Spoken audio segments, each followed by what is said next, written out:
So, good afternoon, everybody. I am Anto Budiarjo. Welcome to Monday Live. This is something that we do every Monday at 3 o'clock. And our profiles are on mondaylive.org. Most important thing here is just to point out that the views expressed here are personal, not of any company or organization. I think we all know how to use Zoom tools by now. And also this slide deck is on mondaylive.org right on the homepage. Our theme for July, for this month, is delivering smarter buildings. We'll be talking about this today and for the rest of the month. Our agenda today is, as normal, news and trends, chit chat, and then talking about delivering smarter buildings. But today we have a guest, Joe Aamidor, and we're going to be talking about industry dynamics and what's really going on there. So before that, some slides as normal. Start off with Ken. Thank you very much. Our July issue is online, navigating the mixed new. We're having a lot of fun with that. A lot of thoughts and different ideas. We just got our another article that's spawned off of that, nurturing and navigating the mixed new. And we make the observation that the mixed new approach requires a complete buy-in and total support of the owner wishing to improve their user experience. So it's kind of a bit of a different twist on it.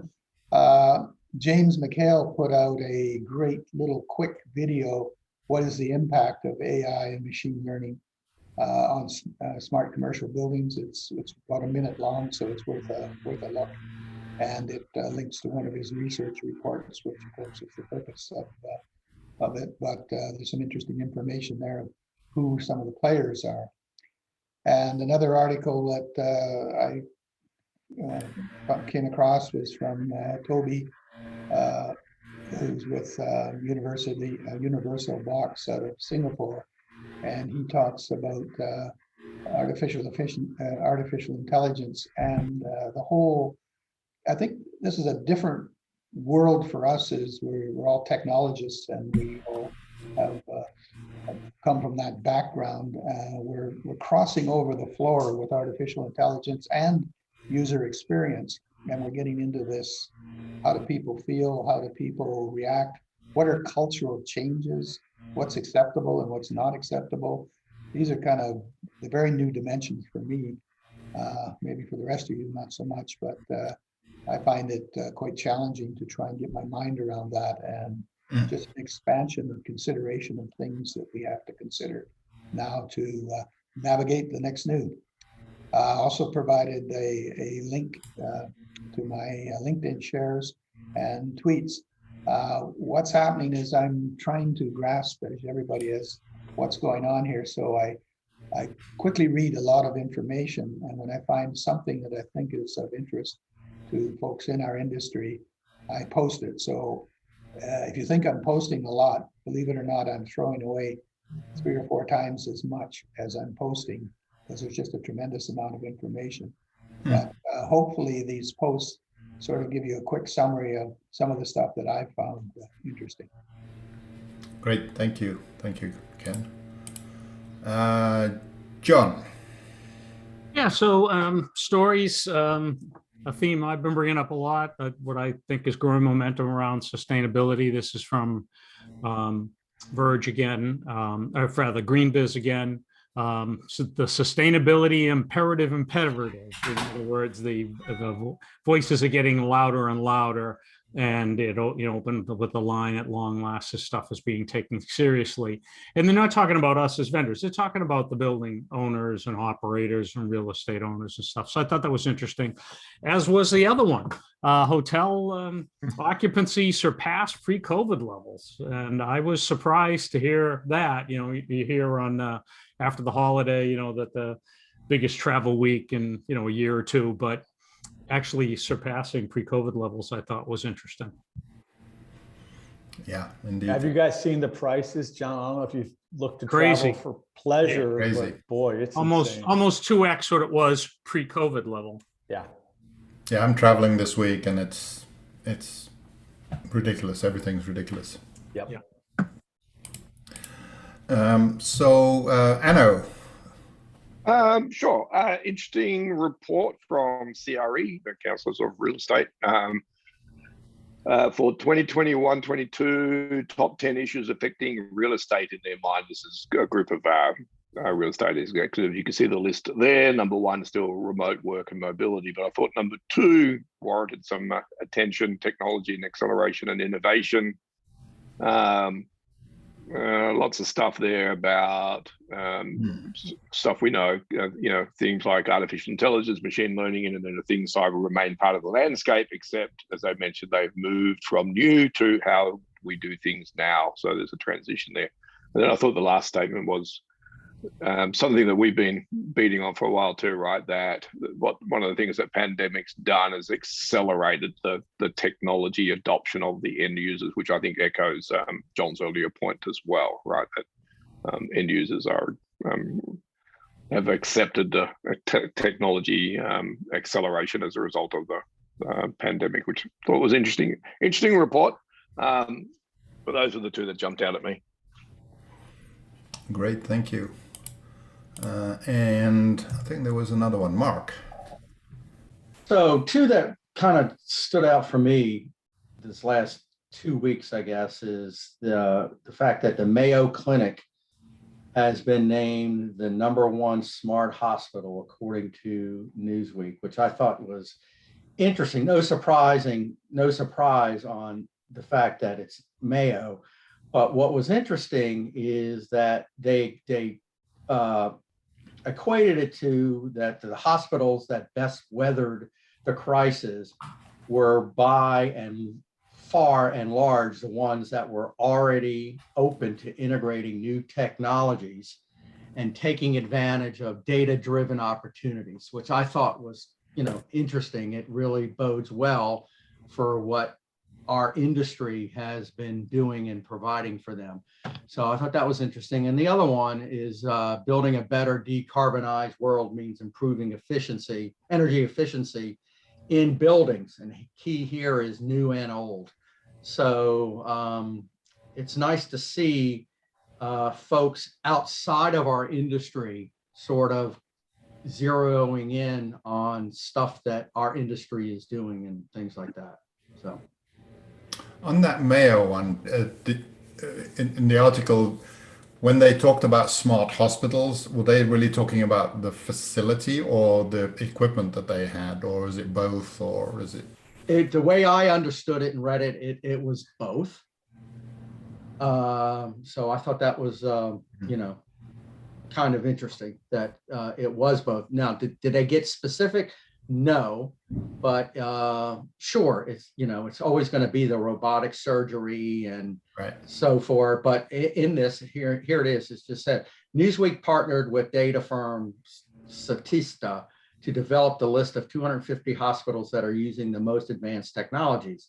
The lead in their use of AI, robotic surgery, digital imaging, telemedicine. Here we go. Smart buildings, information technology infrastructure, and EHRs, whatever the heck that is. Okay, somebody's going to look it up and post it on the chat. Yeah, exactly. That's what happened. So there you go. Great. Thank you. That's really interesting. I've been trying to sort of figure out what this era is going to be called. Because at some point, 5 years from now, or 10 years, or 100 years from now, there'll be a name for what we're living through. And hopefully it's not just a pandemic, it's something a little bit more positive. And I saw this and thought, maybe that's it. I'm hoping this is not it. But obviously there's a lot of things going on. There's some articles linked in this article that was talking about 4 million people quitting their jobs in April or earlier this month. So there's something going on, obviously, in the work and company relationship and that whole thing. So I thought that was interesting. But that's all I have. That is interesting. I'm going to suggest a different word that starts with RES, the Great Reset. And so kind of interesting. I'm all about seeing what actually a reset. I know my children, who are all 25 to 35, have so reset. They're so done with anything from, the last few decades. So I got one working out of his Suburban and skiing and working. So it's a great reset, which I'm happy to see. Bill, are you aware that that is a term used by a cadre of economists about the collapse of capitalist society? I take back everything I just said. Why do you take it back? The capitalist economic system, let's put it that way. And the resolution of the out of control debt. I think we should, I was going to say, I think we should just resurrect a term several of us on here might remember. Let's just call it Woodstock. Just be done with it. We're done. No, I got a different term. I think we should call it the Great Accelerator. Oh. I think we're going to look back in 5 to plus years time and say, wow, things really ticked up in that period. We can't remember why, but it did. It's interesting because, there were, I witnessed, when DDC, right, from debating its merits against pneumatics, finally took off and accelerated. And it was like in the course of 5 years that whole initial battle of the early 80s was over, right? That didn't mean nobody used pneumatics, but it was like the curve was dramatically different. So maybe it will happen. I think it's the Great Accelerator period. Yeah, and there's obviously lots of things changing that's got nothing to do with the pandemic and nothing to do with all of this. I'm thinking of things like space exploration and stuff like that. All of that will get wrapped into something that will be what the 20s will be known as. And so, Anto, have you booked your flight on Virgin Galactica? No, they were full. They were full. And the destination, I couldn't find a hotel at the destination. Anyway, should we move on? Any other comments that anybody else that didn't put up a slide want to?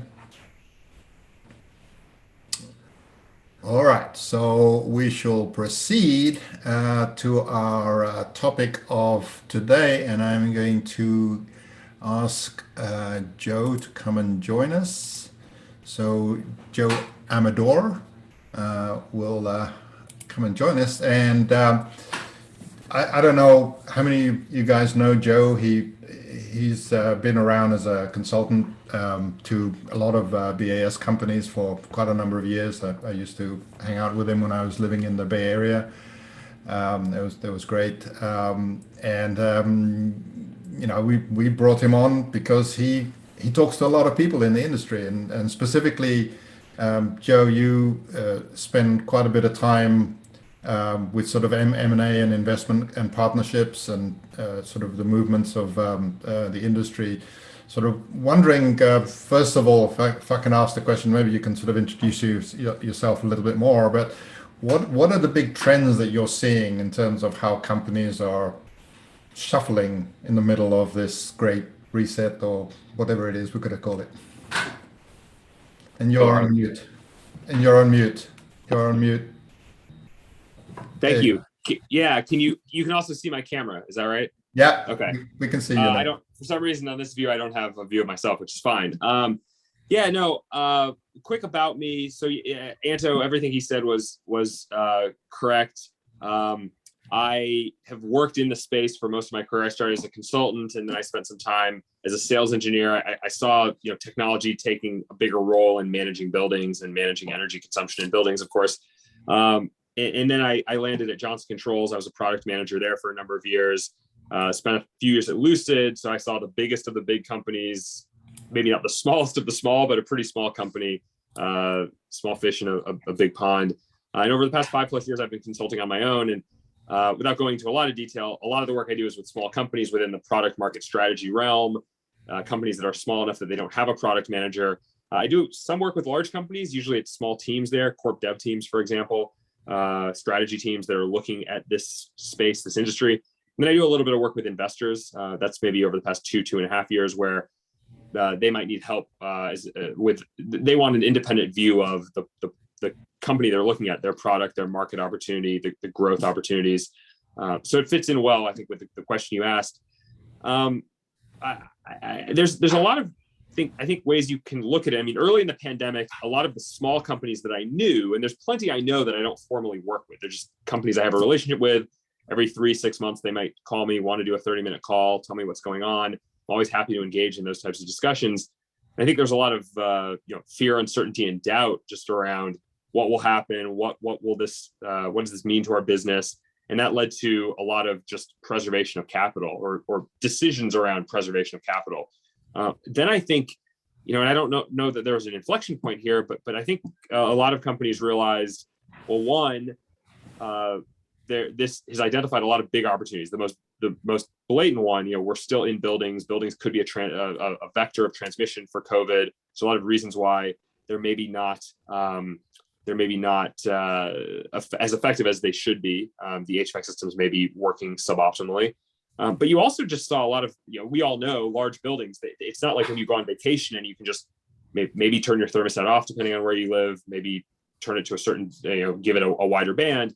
The buildings are still on. And there's been some research out there that while occupancy was down to 10, 15, 20%, depends on city, energy consumption was maybe at 80%, maybe 70% of the norm. So there was this big gulf between, well, almost no one is in the building, but the buildings are using less energy, but not a lot less. And I think you've now seen, at least from what I've read, energy has maybe not gotten back to 100%, but it's gotten back to close to where it was. And occupancy is recovering in some cities, but not as much in others. I think Castle with a K, they publish maybe a monthly or bi-monthly report where they have access control products. So they are just doing kind of a gate in, gate out measurement of what percentage is this given city at compared to its pre-COVID norm. And it's 10 to 15 major cities. It's not all the biggest. They try to be a little regional in their approach.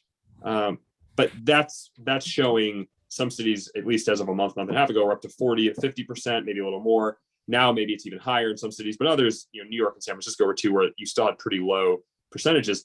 So I think that has identified opportunities, but it also has meant that a lot of building owners and operators in particular, they were to some degree managing their buildings remotely more than they might have been doing previously. And I had always heard stories and heard kind of responses, rebuttals, if you will. Oh, I'm not ready to control my building from the cloud, or I'm not ready to access my building automation system from the cloud. And there's ways you can do that safely. Maybe VPNing into your building automation system is one thing you can do, and that's more common. But I think there was also a bit of a recognition. There's actually technology that can help me run my building better. It's actually relatively safe. I've now tried it. There's been some forced adoption, and I'll look at what else is out there. Other just big trends you're seeing. There's definitely the healthy buildings side, which I think has driven certainly a fair bit of interest in at least companies that have something in that stack, either sensors, either ability to clean the air, overvent or increase ventilation. I would say climate change and this was happening before the pandemic, but climate change as just an issue is being taken much more seriously, I would say, by corporates. And I think that is exposing or maybe opening up, from an investment at a very small level, small company level, it's opening up the fact that there may be some opportunities here. Now, I had worked for companies 10, 12 years ago that were focused on carbon management software before it became energy management software. And I saw kind of the boom and the bust. I'm more optimistic this time, but that's still I still think that's a tricky space, but it's definitely a trend you're seeing. The other big trend is just this open question, and you touched on it in the early stage. On one hand, there's the Great Resignation, or whatever we decide to call it, but there's also just kind of an open question of where do I want to live? Where do I have to be? Do I need to be in the office? Do I not need to be in the office? And if nothing else, building owners or operators are trying to figure out, what do I do with this space? What is the space being used for today? What should I be doing with it? What could I be doing with it? And that's leading to new concepts around co-working, hybrid, just business models of, you think of WeWork as they were renting out space, but now there are companies that I think will try to, there have been, but I think there's more and more. We're going to try to offer a path that allows you to build up your own co-working space. that has some technology in it, that has just a variety of other features, capabilities. Some of it's smart building tech, perhaps some of it isn't. So you have that. You also just have, let's just do an assessment of our space, or let's change everything so no one has an assigned desk. It's all hotel desks. There's actually a range of technologies out there that can help you deliver hotel desks much more efficiently. So those are a number of big trends. I think that's certainly driving the last bits I was mentioning. That's certainly driving interest in prop tech. I tend to think of our industry as a subset of prop tech. Prop tech obviously includes commercial and residential and industrial. It includes acquiring a property. It includes renting out the property, filling the property up, and then of course operating the property, and then communicating with your investors if there are investors involved. So prop tech is big. Prop tech. There's been PitchBook has published a lot of interesting data on just the growth in prop tech over the past few years. They've certainly shown that from 2019 to 2020 there was a reduction, but I think across the board you had seen kind of just everything got delayed a little bit. The first few months of the pandemic, there weren't a lot of checks being written, and I think that wave or that momentum will help the smart building industry. I'll stop there because I feel like I've been talking for too long, but we can keep the discussion going. Open it up to the group.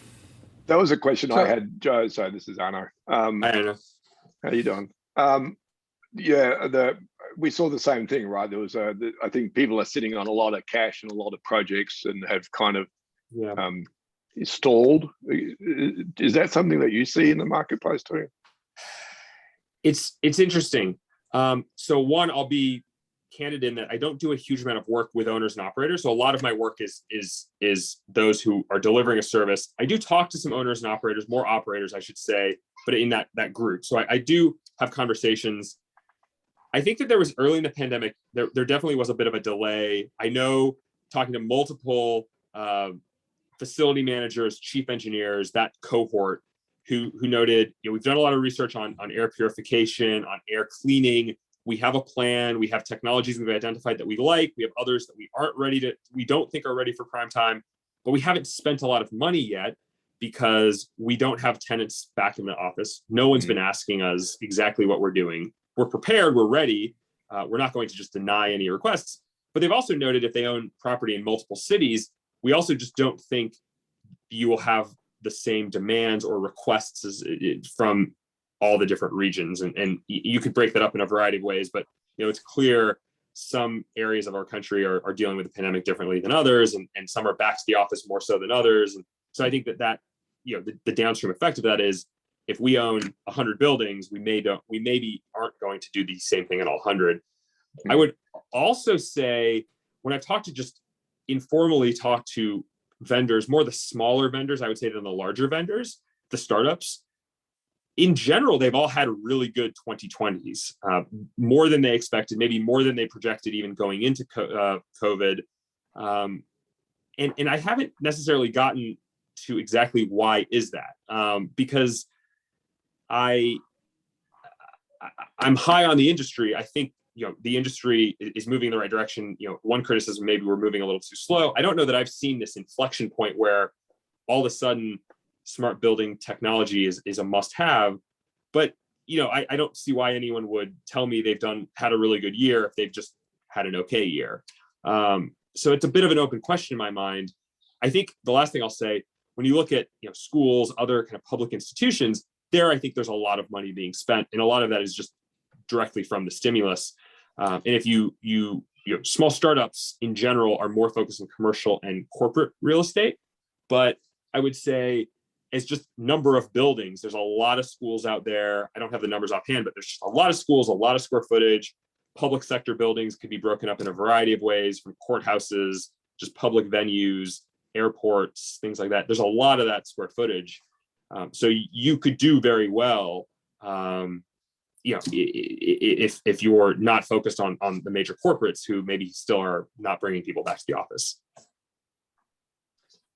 Joe, Mark Peacock, how are you? Yeah. Hi, Mark. How are you? I'm doing well. So putting COVID aside, pretending it never happened, okay? Yep. From your vantage point, what do you believe, or what do you think has been the reason or reasons for in my opinion, slow adoption of smarter buildings. In other words, we've got the technology, we have the ROI, we've got the proof, we've got all of that as an industry. But just in general, again, keeping COVID out of this, where do what's your thoughts or thinking around that? It's a good question, Mark. I think I've touched on this topic in some articles I've written over the years, because it's I've been to many Realcomm conferences, for example, for many years. And I think even 10 years ago, maybe 8 years ago, even then it was clear we had solid ROI. We had solid companies that are not just here and disappear a year later. And that could scare people around, well, if I adopt your technology, if you're not here next year, I've spent a lot of capital potentially. And I'm kind of locked in. I can't reuse that hardware. So in terms of to your direct question, I think it's a few things. The ROI is pretty clear, but I also think there's some hesitancy in that depending on what you're buying. If you're buying software, there's probably an upfront implementation cost, and then there's an ongoing software, license fee for the software. So if you in that case, even if you use the software for 1 or 2 years and decide I'm not interested in this anymore, maybe you've overinvested a little bit because you've spent money on implementation, you've spent time on that. If it's hardware, you definitely have that risk where you've deployed hardware. Maybe that hardware is more proprietary, and you're not locked in, but you just can't reuse it. With a good proof point around ROI, I think where you land in some cases, maybe enough cases that we haven't seen as much growth as we'd like, I think you land at a place where the buyer, who's already somewhat risk averse just in real estate, who's buying a new category of technology, in some cases, there's not a historic line item there. They look at it and they say, okay, I understand what I have to pay, and that's pretty certain. I understand what you're saying I'm going to save, but there's a bit of a range on what I can actually expect. And if I end up saving the low end of what you've expected, that has a pretty, versus the high end of what I can expect, that has a pretty big impact on ROI. So it's not so much that no one believes in the ROI, it's that there's some uncertainty around the ROI that creates a little bit of hesitancy. And when you're hesitant, you can delay.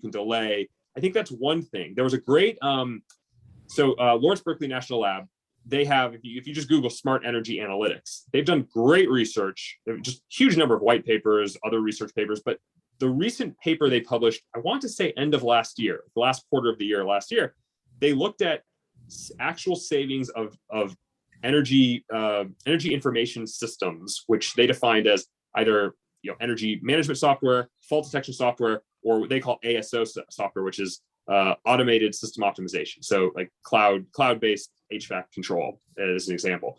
And they said that they had good data around savings. They actually had real world, how much does it cost? How much is implementation?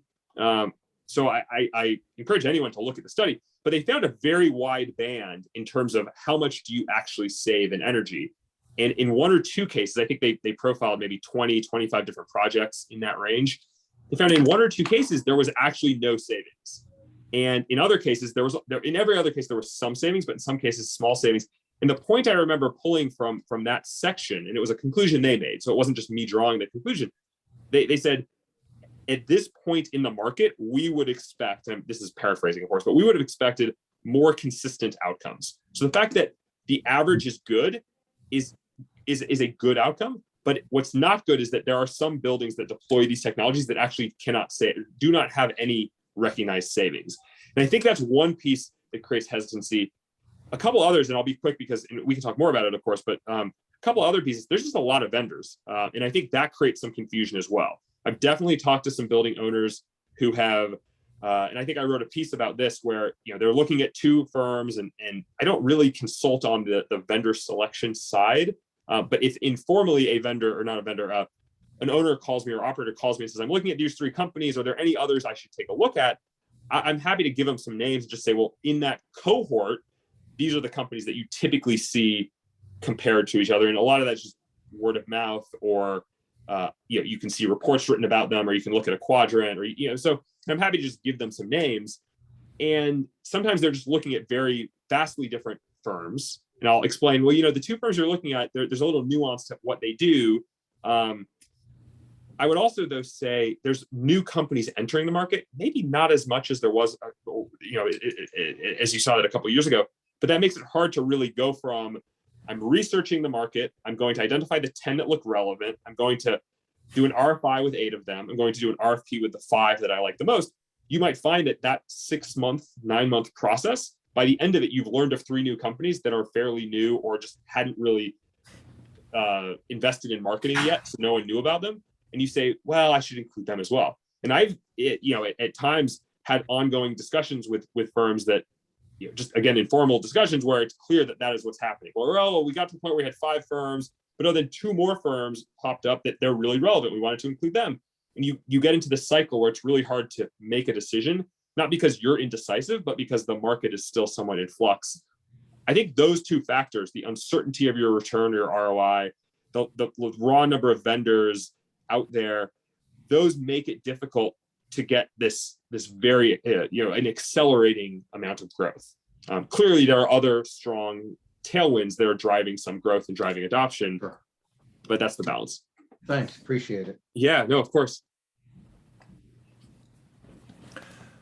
I was gonna. You were talking about acquisition cost, and I was wondering if you are seeing much on the SaaS model, how much that's being pushed or pulled or asked for, or whether it's a reality in this industry anytime soon.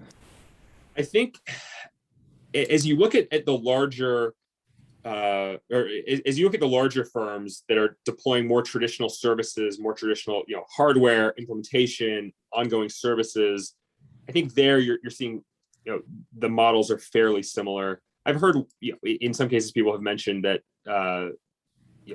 the way that the models or the pricing models or the offering models are described has changed, but at the core, they seem similar.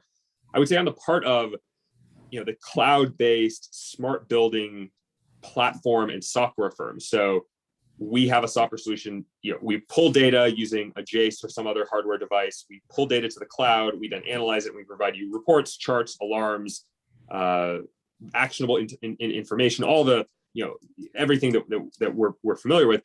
Those companies generally seem to use a SaaS model. There's maybe some nuance in that if they're deploying hardware, they're charging up front for the hardware. In other cases, maybe we can charge for the data and roll the cost of the hardware in. So you're really just buying data every month. I recently did a study on just different types of space utilization technology. So a little tangential to what we're focused on, but this idea of deploying sensors in the ceiling or in the desk or under your desk, being able to track and count number of people, movement of people, things like that, becoming a really big, a lot of growth in that market. It started from being a small market, so I don't know that I should say it's a big market, but it's an area of a lot of interest. Those pricing models seem to be a little bit, there's not a lot of consistency yet. So in some cases, you're buying hardware up front, it's expensive, you're deploying it, and then you have to pay a data fee. In other cases, it's just a data fee, and that includes the hardware. In other cases, firms will just give you one of 3 options. You can buy up front and actually pay for a perpetual license of our software, and that's a big upfront capital cost. But from there, you're maybe even after 3 or 4 years, you have to pay a small maintenance fee to upgrade the software or to keep getting upgrades of the software. In other cases, it's buy the hardware, buy the software on a monthly basis, or even just pay us per month and you just get everything. And part of that depends on what types of sensors they're using, how expensive those sensors are. Do the sensors need to be plugged in? Can they use batteries? What type of data is being provided? As you get into that world, you notice that some sensors will track movement, but they don't really count people. So that can be used in certain cases, but not always. You may want to know, is anyone in my conference room? If not, I'll release it back to the fleet of available conference rooms. Others want to know how many people are in the conference room, because we have now some good research that indicates while a lot of conference rooms are 5, 6, 7, 8, 9, 10 people, a lot of meetings are 2 or 3 people. There's opportunities to subdivide some of those rooms. And then, one of the challenges we had pre-COVID was just conference rooms were the kind of the battleground of just how comfortable were you in your space? Could you find a room? Could you, and I had been to meetings with clients where we, spent 20 minutes walking around trying to find a conference room. so being able to subdivide rooms can be a good way to handle that. And then though you need a more advanced sensor to really inform, which rooms to subdivide and how much should you subdivide, things like that. So I do see the vendors seem to be coalescing around, SaaS, at least for the cloud-based software, or at least something grounded in SaaS, I would say. That's kind of interesting. That's an interesting answer. I'm seeing the same thing, Joseph. Bill Bain here in Atlanta. Yeah. Hi, Bill. Have you seen any, or anybody here, is anybody seeing any DaaS, device as a service? When you first said DaaS, I thought data as a service, which I've definitely seen some companies, but I've also seen companies that have had trouble scaling that. I haven't seen any device as a service, at least classified that way. I'll take a break, let others chime in. Just out of curiosity, I mean, we all know the whole, GE jet engine and all that, but boy, I'm just wondering, team, if we could somehow yet again lower barriers. We're contemplating DaaS as a service to DaaS. So anyway, I just thought I'd throw it out there. The one thing I can add, you're all a bunch of chickens. These are a bunch of chickens. These are chickens. Dinosaurs, actually. That's hardware as a service, effectively, isn't it, Bill? Yeah, I mean, right. a lot of that in the IT community, and Yep. we've been Yeah. doing it for years with our platform. So Okay, cool. yeah, I think there are definitely companies that have, I guess you could argue, so Enlighted is a company that now part of Siemens, was acquired maybe years ago, before the pandemic. Maybe it was 2.5 years ago. And I remember going to a conference, and their CEO at the time noted that he kind of had a really great talk about this. We had great customer satisfaction when we deployed our lights. The challenge was we just didn't get a lot of upsells. We got in, we deployed, and we kept asking, or finally we started asking, I should say, why if you like it so much, why don't you scale across your building? And the answer was always the same: we don't have the money to spend to deploy more LEDs, even though we know that we're going to get a big payback downstream, because we're going to save a lot of energy. So they started financing, and I forgot what they called it, but they had kind of an offering within Enlighted. I think it probably became the biggest part of the business, and they wouldn't charge a lot of capital up front. You're seeing a lot of those energy efficiency as a service plays where we will either upgrade equipment in your building, but more likely we will monitor equipment in your building. We will tweak it. We will dynamically control it in some cases, or we'll just go every 3 months or every 6 months if we need to and tweak things. We'll drive savings. And for this service, you give us a piece of the savings, and it's kind of a modified version of a performance contract. I'm seeing that more and more. And I would say that's one category that you're getting a lot of interest on the part of more or larger institutional investors. So that can be private equity firms and the like, where these companies seem to have scaled more. They seem to just overall have a lot of top line revenue, though maybe some of that is just going back to whoever finances the loan and so on. That's one area where I think we'll continue to see, and even some maybe movement into HVAC, which then maybe it starts looking a little more like hardware as a service. So Joe, hi, this is Steve Fay. I don't think we've met before. Hi, Steve. Yeah, I don't think so. I know your name though. I think we have a lot of mutual contacts. Good to speak to you. So, the phone companies, from a hardware standpoint, basically finance your phone in a variety of ways, but basically, you can pay for it over 2 years. That's pretty common. I just did that with a phone I just did. Yep. And so where there's energy savings, sure, you can it's much easier to make that kind of investment, but just companies that would want to get their hardware sold, but there's the issue of CapEx to confront. It would seem that if you can combine the financing of the hardware, where the customer is really just paying a little bit more than they would otherwise pay, but then you pair that up with the service on a continuous basis. What do you think about that? Where you get a multi-year, maybe instead of you pay for the hardware over a couple of years, but you have a 5-year service agreement for the services associated that build on the hardware. Yeah, I think that model makes sense to me, and I think companies are trying to offer that. There's of course there can be some challenge if you have hardware and you've already bought a service contract. It's just more of a traditional, I've just bought hours to maintain my equipment or maintain square footage in my building across there's a lot of equipment across my building, so there's a bit of a challenge.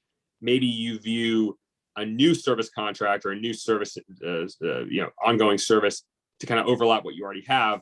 But generally, I think buildings are complex enough that just delivering hardware can, in some cases, be successful. But I also just see on the part of a lot of facility operators, facility managers, in some cases, they're just so overwhelmed that even a barrier of, I don't have time to log into this new system. Maybe it's hardware plus software. I don't have time to log into this new system because I'm not at my desk very often. I'm getting calls all day. I'm very reactive. That's what I'm suggesting, is that the software component is part under a service agreement and includes upgrades for the software, includes configuration and management of the software, reporting, all the things that you would do with software. That's a pure service offering on a SaaS subscription basis. But then you take the hardware component and you finance it over a defined period of time. Exactly. I think that the one additional point I'll make, the only additional point I'll make, is that I think the services I would recommend, or what I would advise, is just to have different layers of what that service looks like, because you'll find some clients might want the all-in do everything, whereas others say, actually, so you do the bronze, gold, and something like that. Exactly. The whole, exactly.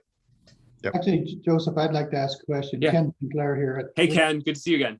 Yeah, we spoke in Nashville together. It was fun. Haven't seen you so much since then. Oh, I think you just went mute. Yeah, you just went muted. Right. Okay. Sorry about that. We're all chasing the same goal, which is basically the user's journey back into these buildings after COVID. The phone, I think, is an important piece of that, and thanks, Steve, for bringing that up. But that whole model, I think we have to take a look at it a little bit further and follow it in. Just lately, also the phone companies acknowledged in their rollout of 5G that they're partnering with people like Microsoft and Google to basically push a lot of those services into the cloud, and it's going to be kind of a mashup. So we're kind of seeing this. We always talk about our evolution, but the other thing that's happening inside of our evolution is the telco evolution, and how all of this gets rolled out. We're all chasing the same goal, I think, is the user experience to get it to our phone. And we're just part of that, I see. Can you maybe just kind of comment as to how you see some of these other forces that are moving, how they're going to relate to our industry? Yeah, I think, there's definitely one of the maybe underlying, maybe not even underlying, but one of the trends, of course, is while deployment of more technology in buildings is generally seen as a good thing, I think a takeaway here, it can be more complex than a owner or operator of real estate might think, so it might take longer. Cybersecurity, though, is a big issue. I think 5G is specifically keeping the smart building infrastructure off the local network generally seems to be more and more what the buyer wants, or at least they want that option. Networks, just so the more 5G you have, the better. But I'm also seeing companies adopt things like LoRaWAN that I don't know that would actually replace the need for a cellular network, but it probably within the building makes it a little bit easier to connect to a disparate set of sensors and gateways and hardware products. So I think that would be one that I would note that kind of, I think, relates back to your question. Actually, you triggered on another one. The whole concept, I think, too, is that we're moving towards the dissection of the total internet and the whole startup of private networks. And I think that'll follow out with the 5G kind of thing. So we'll start to see buildings out of the enterprise. They will build their own network, and you'll have cybersecurity to get signed on to it. Once you're in, you're in. And once you come into the building. So I'm seeing that kind of movement as well. What do you think of that? I would say I don't touch it specifically as much, but I think you're starting to see it. I mean, I know that there have been, there was a building operator I was talking to. Their goal was to get everything on an IP backbone. So they kind of invested in the kind of the foundational IP backbone. And then as various operational systems were being upgraded, fire and safety, fire, life safety, security, HVAC, so on and so forth, they would all be moved and migrated to this central network. At the time, like many buildings, there's multiple silos or multiple networks, completely separate or mostly separate, and that creates a lot of cost and so on and so forth. Probably headaches down the road.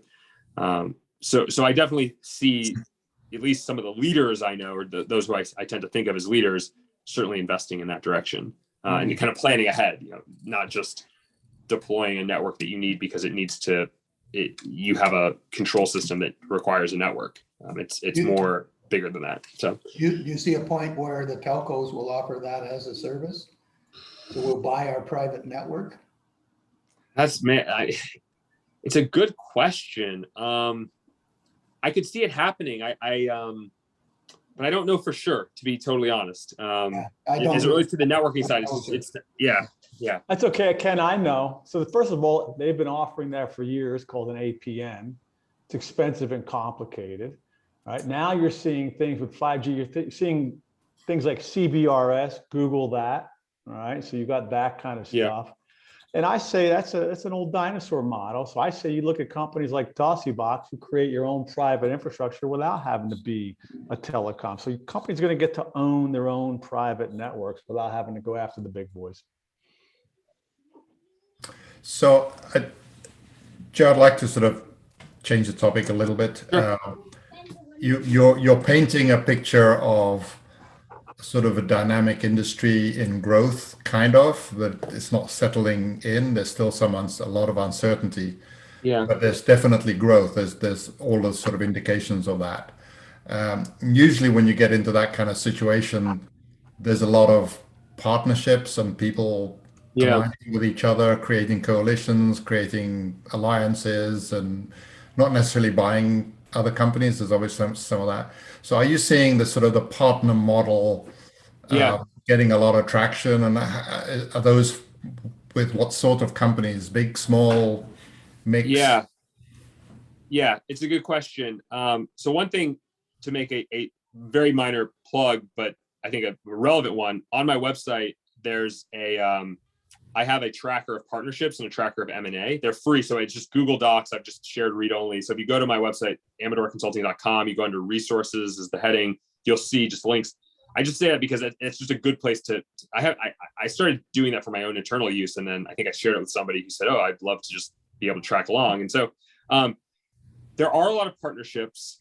I think one of the reasons you're seeing some partnerships is, from my time in the industry, there was an emphasis, this is back 7, 8, 9 years ago. And before, a lot of firms tried to build the whole vertical stack, or a lot of the vertical stack. So that would include building integrations to all kinds of building automation systems. Maybe it even included, we're an energy management company and we've white labeled our own meter. And there were some advantages or some reasons you would do that, but you could also argue there were reasons why that wasn't a great option. But it also just was a good example of companies felt like, even though you have a lot of meters out there, a lot of reliable energy meters that are not overly expensive, you can find good meters that are fairly priced.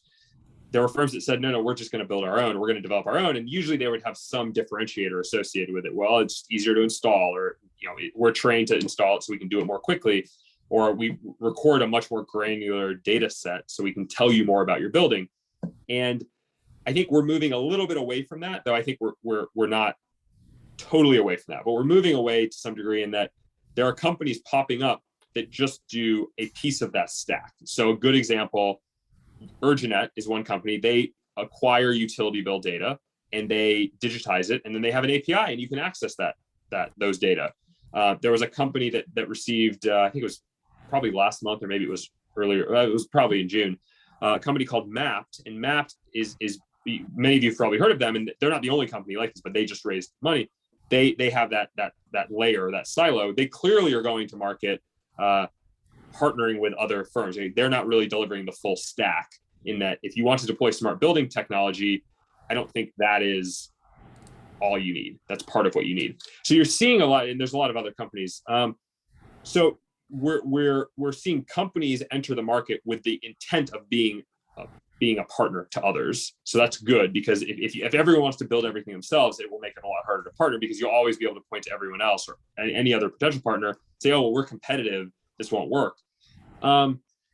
As you could even argue, I mean, John, from Sky Foundry, I mean, a lot of companies are using Sky Foundry as a basis of a broader solution they deliver. So, that's another example, just that kind of hits home within this our own community of people on the webinar. I think, though, Anto, to get to your direct question, I don't necessarily see a lot of obvious trends around partnerships. There are definitely companies that announce partnerships. There's definitely been a trend over the past 5 or so years of big incumbent controls, HVAC vendor partnering with, maybe elevator companies sitting here as well, partnering with big tech companies. So Honeywell announced kind of an expansion of a partnership they had previously announced with SAP. Microsoft is partnering with, a lot of these companies use Azure. So that you could argue is a partnership. But I've seen maybe more robust, or what look to be more robust partnerships, Microsoft with some of the players there. So you're seeing those types of partnerships pop up. I'm seeing maybe a little bit of an uptick in small companies partnering with each other, and maybe a little bit of an uptick of small companies partnering with big companies. So Belimo announced a partnership with BrainBox. That's interesting. Belimo, obviously a very big company, but in specific components, valves, actuators, that you will find in every building, and they're maybe the market leader, or at least one of the market leaders, but they're not really as dominant in the market as a JCI or a Honeywell, especially in the US market. So they're partnering with a BrainBox, where you could maybe argue the other incumbents, like a JCI, a Honeywell, might look at a BrainBox and say, oh, we already do that, or we can do that ourselves. We don't need to partner. And that's, I would say, my point of view, given that you don't see as many partnerships. Although I did see an announcement, Siemens, they've made a number of acquisitions of small companies, but I think they announced that they were partnering on health, indoor air quality with Senseware. Senseware is an interesting company based in DC, or in the DC area. Started really as just another energy management company, but they've invested more in sensors. They've now invested more in sensors for indoor air quality, and they're partnering with Siemens, which I was a little surprised to see, just because the conventional wisdom I would have thought would be, well, Siemens would look at that and say, well, we can do that ourselves, or we have our own technology. The other one I'll say really quickly, the facility management companies, the JLLs, the CBREs, they seem a little more apt to partner, but I think that's partially because they realize their businesses inherently are pretty low margin, are not so distinguished or differentiated, and technology can be a significant boost to them. But they also recognize, there's good technology out there that we probably need to partner with. In JLL, they have invested in a lot of technology companies in real estate tech and prop tech. Generally made some pretty good calls, or invested in what appear to be good companies. And then also the plan is to partner with them as well. So I'll leave it there for now. So we have 5 or so minutes left. Opportunity for others that's not sort of chimed in or asked Joe any questions. Yeah, I had a quick question I wanted to offer. Hey, Joe, John Petsy with Sky Foundry. Hi, John. Good to see you. A while ago in the conversation, you started to go down that route about talking about a subject we've been talking about, all these different applications hitting building owners. They're all part of a smarter building. A big component of them are what's called occupant experience, right? And it's different buying center, different focus versus, running the equipment systems better. Any comment on what you're seeing out there? I sense there's a lot of user experience stuff lately. Yeah. So I think that the biggest, the category that maybe has had the biggest boost is occupant experience, workplace experience, the tenant amenity app. So there's just a whole host of companies that they basically have an app on your phone that allows you to interact with the building, allows you to open the doors, request a conference room, find a conference room. I think before the pandemic, and most of the companies that you would identify as leaders in that market grew pre-pandemic. There are definitely companies post-pandemic that pivoted a little bit or expanded their offering to serve that use case. But you had maybe a loose value prop. And what I mean by that is you had a lot of companies that would say, well, we, the average building get 50% of the office attendees to download our app, but they would say nothing of how many use it on a regular basis, daily active users, monthly active users. And now you actually are seeing many more reasons that somebody would be a daily active user of a tenant amenity app. Because one, if you don't have an assigned desk, when you get to the office, you find a desk, you have to book one, you're probably not going to go find somewhere to sit to open up your laptop to find a desk. You're probably just going to use your phone. You also can use your phone to get in. You can use your phone. We'll see how much permanence this has with very effective vaccines, but you can do health checks on your phone. So some companies will ask, and our daughter going to preschool all last year on everyone's phone, you did a little health check. You were asked 3 or 4 questions, you answered them.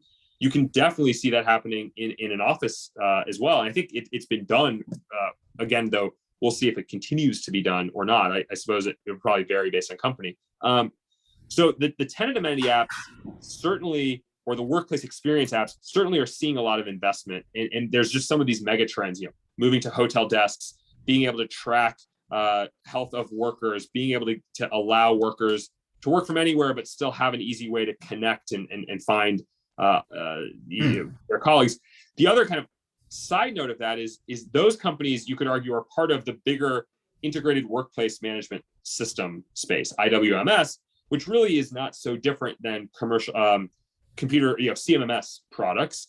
And I see anyone in that category as being certainly in acquisition mode. I think like MRI software, I feel like it's every few months they're making an acquisition. Yardi, I think, makes a number of acquisitions. There's some of those kind of incumbent property solutions, almost like PropTech 1.0 before we even talked about PropTech. They seem to be very acquisitive. And I think the tenant amenity app is one area where they're looking. Okay. Thanks. Yeah, of course. So Yeah. anybody else have any pressing question or comment? Chad, if you want to ask your question, I just saw it in the chat. I'm happy to. Yeah, what Chad was asking is about tenant amenity feedback. apps. Yeah. Yeah. I mean, I'll be really quick. Comfy is one that we know of very well. One, they were bought by Siemens. 2, they started as integrating with HVAC system. The companies that I hear mentioned the most. So CBRE has its own app. Equium received an investment recently. Lane is another company that's a leader there. There's a few others. Joe, have you heard of space. Cohesion? Heard of Cohesion? Yeah, Cohesion's another good one. So Cohesion's interesting. I know that I remember meeting the Cohesion guys when they were back at before they flipped out of or spun out of the engineering firm. And they're another good one where they kind of started, and I think that's one piece of what they do, but a strong piece. So what's interesting about the tenant amenity app piece is that there's a lot of companies that I think are offering tenant amenity apps as a module within a broader solution. Some companies, I think, offer that as just the core of what they do. I tend to think of Lane and Equium. HQO is probably another one in that bucket where they really just started around this proposition of we'll help you run your building from your phone or interact with your building, not as an occupant. So we're really at the top of the hour. Maybe I can ask this question. If somebody, an investor, came along to you with a chunk of money, $1 million, $10 million, and wondering if you can advise them where to put that money in buildings or elsewhere, would you tell them to go and run, or? I don't think I would tell them to run. I think I would either tell them find a piece of the stack that seems highly problematic, less competitive right now, or I would say look at a vertical or an asset class that just hasn't really adopted and what they adopt is probably different. You know, a tenant amenity app probably doesn't make as much sense you could argue it would have to be very different to be at a school. One, if it's elementary, the kids probably aren't going to use an app anyway. A warehouse, not a lot of tenants in there necessarily, but a lot of growth in warehouses, a lot of opportunity. If they're refrigerated, they probably have a lot of efficiency issues that could be addressed. So I would maybe look at solutions in some of those other verticals. I sometimes just try to do my own research there. I don't get a lot of investors specifically asking me that as a consulting engagement. If it's just an informal chat, what I told you is probably what I tell them. But that's where I would be spending the money. At least those. Yeah. Great. So this has been fascinating. Thank you very much. It's always great chatting with you, Joe. And this has been no exception to that. So thanks for joining us, and thanks for all the panelists and attendees for being here. We'll get the video of this out by tomorrow morning, and we'll continue this conversation about making buildings smarter next week on Monday. So with that, have a great week, everybody. Bye. Thank you for having me. Thanks, Joe. Bye. Thank you, Thank you, Joe. Joe. Yes.